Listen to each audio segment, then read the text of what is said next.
ariko goregore nuriya goregore n'umuntu ngenzi na goregore n'umuntu nafashe ntava haraho nta kintu afite nta muntu muzi ari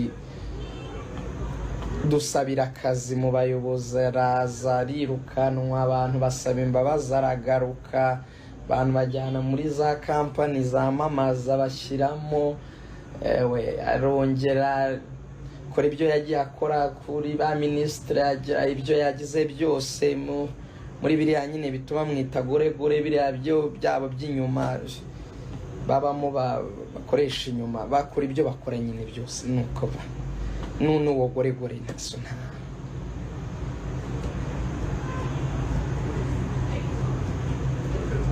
ntago wabijyamo cyane uhitamo nyine kurubu akabije njye manateguje arabizi.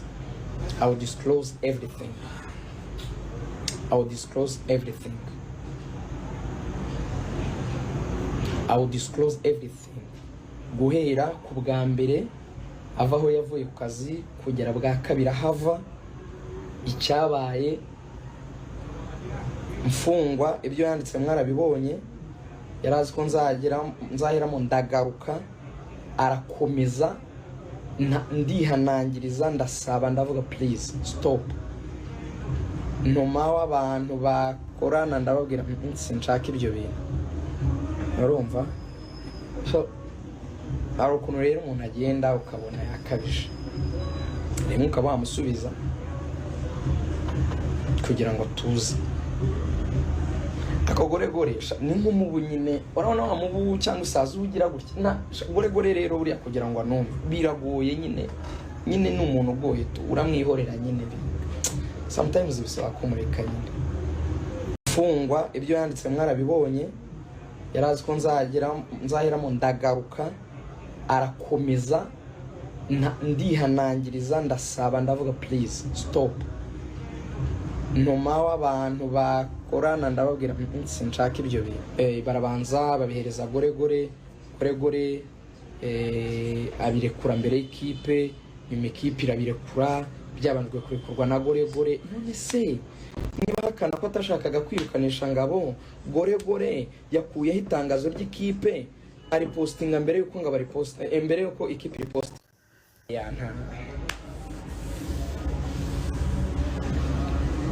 ibintu nka biriya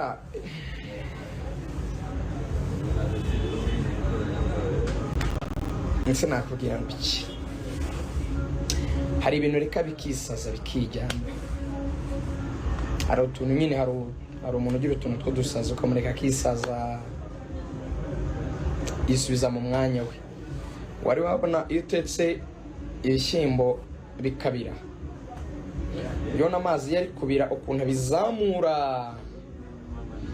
burya amazi ntabazi icyo umuriro uri kuyakorera hasi urayatwika agashonga agashira bya bishyimbo bigasubira mu mwanya wabyo so nta kintu kibi kiri aho ngaho naho abavuga ngo iki ngo hari uwamwise gutya na gutya ariko mujya mwibuka mfungwa hari abantu mujya mwibuka mfungwa hari abantu mujya mubitekereza mujya mwibuka mfungwa mujya mwibuka ibintu yatangaje mujya mubyibuka kuba bakurikira mujya mwumva utuntu aba yivugisha twinshi cyane twinshi two gushaka gutega utuntu two tudepresiyo rero nitwo ntemera ariko ngewe warabizi nyine iyo mikino yakina ku bandi kurenge ntibikunda arabizi nyine arabizi buriya mubona yisaza kuriya azanagera ni level nyine na arabizi azaho yagejeje so azi ko araho atageze kandi nta nicyo yanakora nyine n'akadepresiyo y'umuntu nyine yavuye ahantu heza akarangira akajya muri biriya so arisararanga ariko witwa Hibert ngo nk'uri umuntu mujya ka bloke nibyo so iyo mikino y'abana yo kiretse umuntu utazi umupira wowe koresha inyurabwenge tuganire nk'umuntu mukuru. Ekipe ifite umukinnyi nka Serumogo,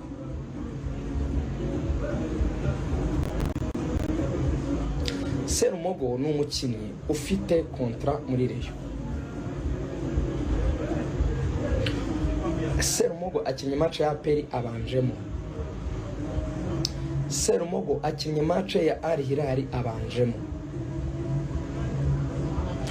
Muri media hari radio isivuga ngo Serumogo ari gutsindisha Rayon, ngo yagiye gusesa amasezerano nawe mbere yuko biba. None se ndabaza ikibazo, ko ari Gero yakinaga idafite abakinnyi 18 bajya kuri feuille de match, donc ifite abakinnyi bake,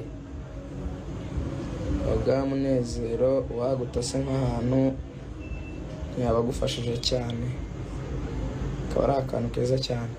So niba abakinnyi bagiye mu kibuga batuzuye 18,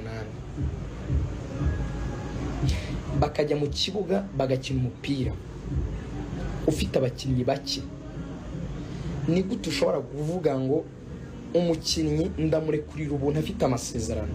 Ndabaza ibintu bitatu. Umukinnyi ari kurwa kubera ibintu bitatu. Reka duhere ku cyambere. Chabarara yari yaguzwe muri Musanze miliyoni 22. Serumogo ajya gukina match ya Al Hilal bivuga ko yari afite release letter. Kuba afite release letter, ibyo ni ibintu byagaragaye ko yavuye muri match ahita ajya kuri airport gutega indege. Bivuga ngo yasohotse muri match ya Al Hilal ahita ajya gutega indege. Bivuze ngo umuntu yagiye gutega indege, ntago indege bayitega nka bisi. Bivuga ngo deja yari abookings, ni ibintu yamenye mbere. Bashesha amasezerano nkuko bivuga, bamuha release letter, akina match ya Hilal, akisoza ahita ajya ku kibuga cy'indege, ahita ajya muri Sudan. Ikibazo cya mbere kirabaza ngo ko yari afite amasezerano agiye kujya muri Sudani, kontra yasheshwe kubera iki? Ese niwe waje kubasaba ngo duseze kontra? For what? Like for what? Ko yabanzaga mose arasesa kontra ngo bigende bite? Kuko umuntu asaba gusohoka mu kazi ari uko akazi katamuryoheye, ariko yarakinaga, yakinnye match ya APR abanzamo niye Hilal. Icya kabiri, ni rero yamusabye ko basesa amasezerano. Niba rero yaramusabye ko basesa amasezerano, yabimusabye ishingiye kuki? Ko yari ibizi neza ko igiye kujya ku isoko ikajya kugura undi mukinnyi. Yaguze Obedi, Rayon Sport yagiye kugura abadefenseri, yagiye gukura abakinnyi bandi hanze, ijya gusezerera uwo yari ifite, idafite amafaranga yo kujya kuzana abandi bakinnyi. Mwe ko ari abakinnyi baje muri Rayon Sport itaguze ko yari idafite amafaranga, ahubwo yagiye izana kubera amasezerano y'amezi 6 bakamukubita salary nini, nuko baje aba benshi muri bo nta mafaranga ya recruitment yari ifite. Waba udafite amafaranga yo recruiter ukaririza nk'umukinnyi wawe, musobanurire. Ubu tugeze saa 12:45. Eka nanga urugero, nde ku ikintu cya Rayon Sport, itangazo rya Rayon Sport ndirekuye, harirekura mbere, harirekura saa 11:45, ureye ikaritanga saa 1. Haryo ubwo iryo tangazo ryangezeho gute ko ntari muri Rayon, ko ndakora muri communication ya Rayon, ryanjeho gute? Itangazo ryanditse apana kuvuga ngo zandane ngo hari amakuru ndi kumva avuga ko oya, nango mfite itangazo rya Rayon ndirekuye saa 12:45 hano kuri page yanjye. Noneho Rayon irirekuye nyuma y'iminota 5. Yego ngo nari postinze mbere y'ikipe. So rero gore ni kuri yameze, ngiye twarabanye ndamuzi, nta gishya nyine urumva. Ariko agira utuntu buri atwudusazi, yari isaza gacumba, iyo umukanza hano gatoya ajya mu mwanya we. Nabwo ngo ni bya bishyimbo bizamurwa n'amazi, kwa kunda amazi aba ari kubira akazamukana n'ibishyimbo, umuriro uri gutwika munsi. Iyo bya bishyimbo bimanutse bita bituza. Noneho aho gore aba yari umuntu umuswa cyane, agahita uvuga ngo bahakinze Twitter ngo ariko reka sebeho ibintu. Isura si ibintu gute kandi baguhakinze? Iyo page bayihakinze none se wayaccessinga gute bayihakinze? Ikintu baguhakinze reka tuvuge bamakinze ubwo bantwaye page yanjye ntabwo mfite ukuntu nayaccessinga bisiko nta kuntu nayaccessinga biraza kugenda gute none si ubwo ni gute nasiba ibintu biri kuri page yanjye kandi bayihakinze ibyo rero Goregore akora ni ibintu by'amafuti birahanga ariko ni umuntu nzi ni umuntu nzi neza nta gishya nta gishya gusa nyine turiya dukino arabizi niyo mpamvu uri ibintu byose yisazamo agira ahantu agarukira yarisaza akavuga ngo banyisibi bakwisibi hese wagiye kubiregera se niba wumva wariswe wo muntu yakwita ibintu temera ntujye kubiregera ajya kurega genda urege uvuge ati ngiye umuntu yari amarabitse yanyisibi genda urege si ibyo bintu rero ahubwo tuvuze dushatse kuvuga ibya Goregore neza nibwo byaba ari ikibazo tubireka tubishaka gusa kugira ngo